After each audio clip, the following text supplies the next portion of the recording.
Hello everyone, and welcome to my channel in this series on the Philippine visas. First up is the tourist visa. I will break this up into 3 videos so that they don't get so long. Okay, so part 1 is basically going to get you the first 59 days. And if you follow along, you'll understand why 59 days is something that comes up a lot. Okay, so first, before you leave, what do you need to come to the Philippines? First off, you do not need a visa.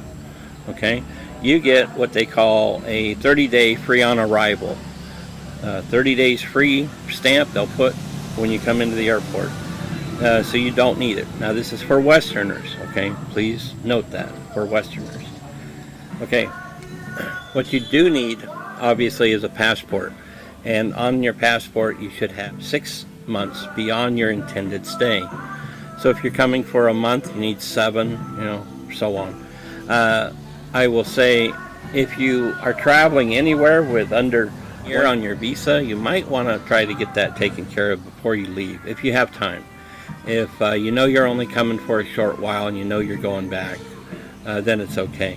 The only reason I say that is that if you're here on a tourist visa, you only have so much time in between extensions that you have to take your passport in and extend your tourist visa. Getting your passport here can take a little bit of time, and you may run into some time issues where you don't have your passport back until you're kind of used to the system and things like that. So best if you can just get your passport taken care of. Okay, and onward ticket.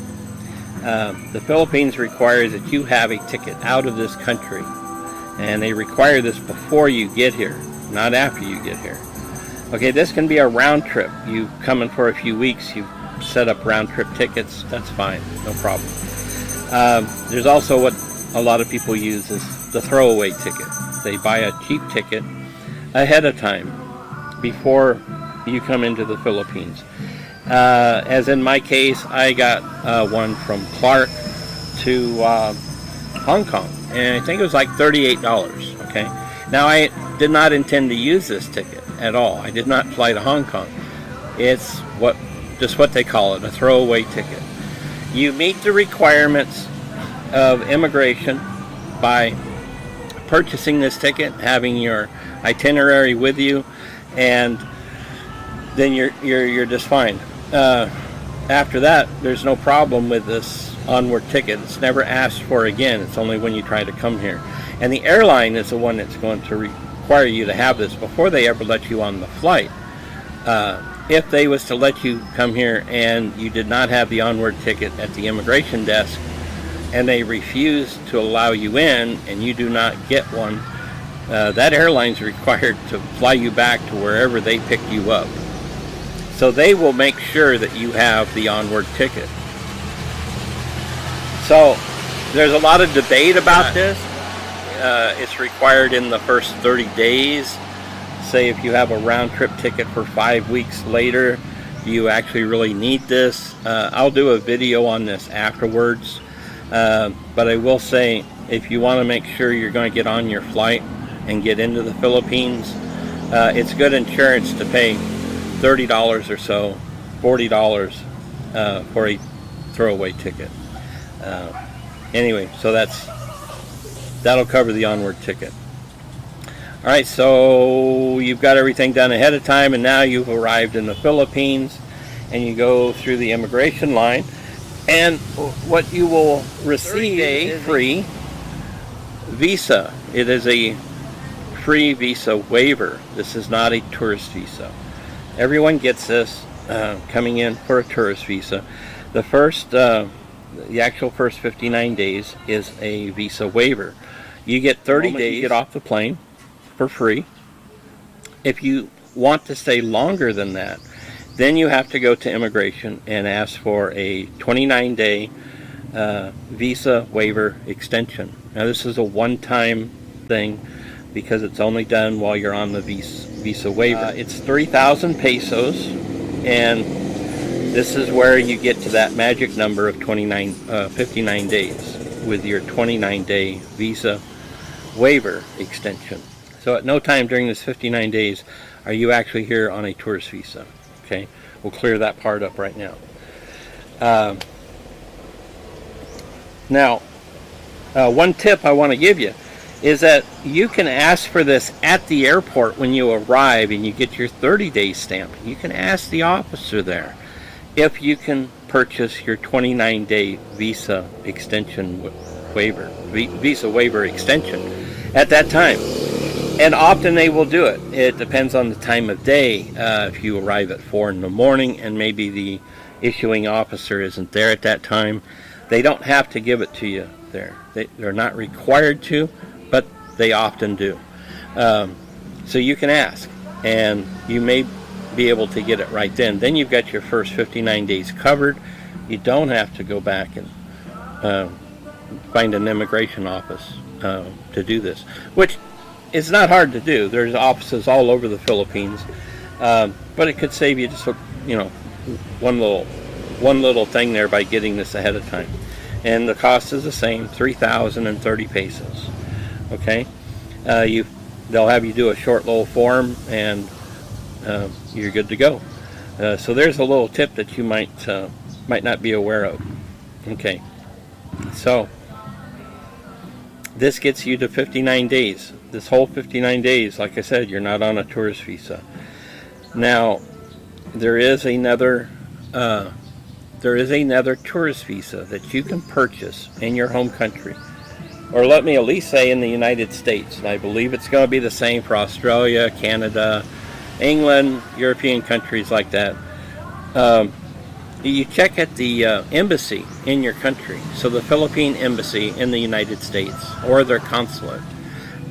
You check at their website, and they have it'll be under 9A temporary visitor visa.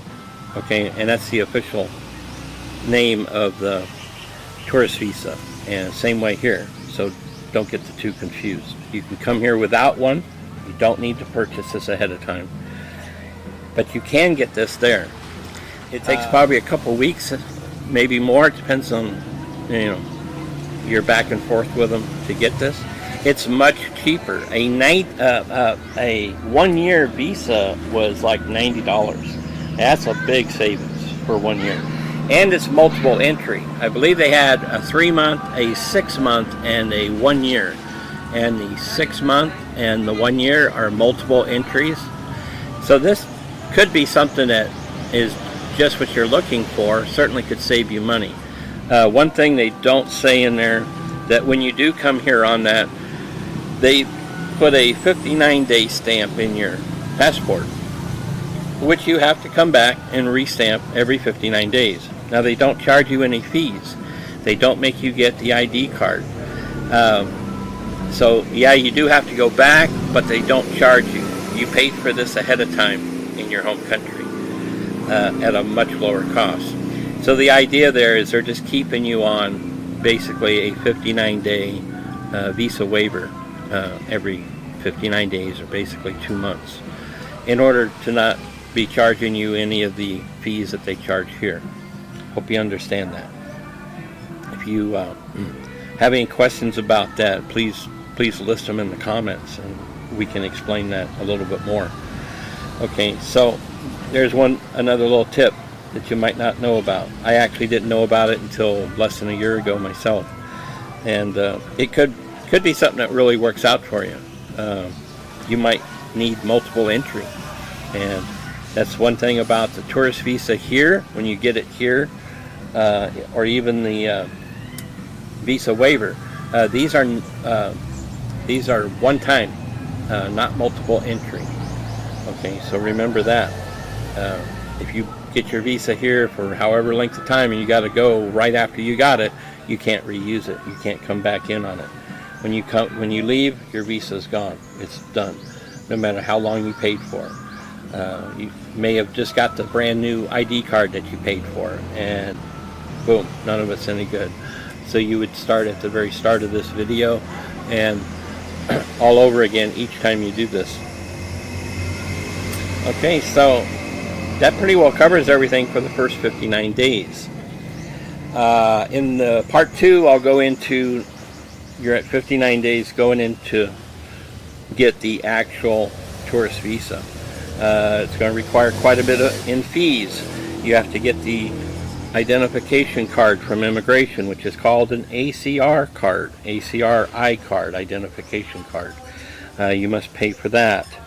A lot of confusing information out there about that, and that's why I'm going to break it up and get the next part all done in part 2.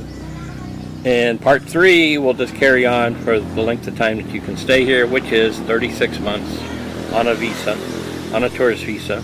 From that day you arrived, you can go 36 months here and just keep extending these visas out at the immigration office, which you'll get to know quite well over those 3 years. And then you only have to leave for 1 day. You can fly to Hong Kong, you can go to Thailand, Kuala Lumpur, take 2 days, see the sights, come back, and then you start this whole process all over again. And there are people that have been doing this for years and years. Why they didn't go on some of the other visas? Well, some of them have reasons for it. Some might just like things stay in the same form that they understand. Who knows? But anyway, thanks for tuning in to this part 1. Hope it answered questions. Certainly, if you have any comments, if you have questions, if you have an experience with this that you would like to share, please put them in the comments, because this could help people that might have been thinking the same thing and maybe didn't want to ask. Okay? Again, thank you for tuning in. Please subscribe, like, and share. Bye-bye.